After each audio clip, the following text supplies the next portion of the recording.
What? How y'all doing? It's pickups time. February pickups time. It's going to be an incredibly short pickups time because in February there was only one game I wanted. One game was enough for the entire month. But we didn't just get one game. We got a game we already owned on another platform. Vampire the Masquerade Bloodlines on Steam. I already own the game on GOG and I've had it before, but I wanted it on Steam just so I could quickly get access to it on Steam Deck. Downside is you have to patch the Steam version to get it to work on modern hardware. Search the unofficial patch, download and apply that, and you're good to go. If you got the game on GOG though, the patch is already pre-applied. Just download, play, sorted. It's a game that whenever it's mentioned, people will go and reinstall it.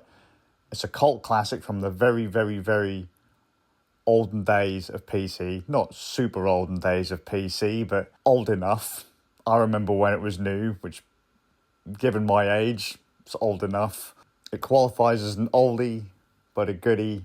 It's an RPG where you play as a vampire, based on the Vampire tabletop RPG. It is worth the trouble it takes to get it to run on modern hardware.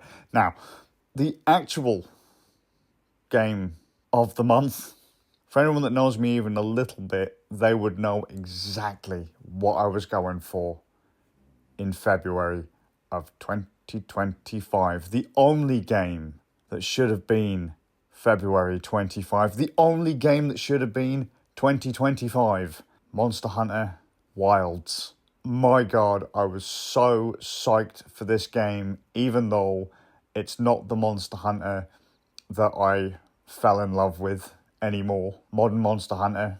It's a different game to what I was used to 20 years ago, but I was still incredibly psyched for it.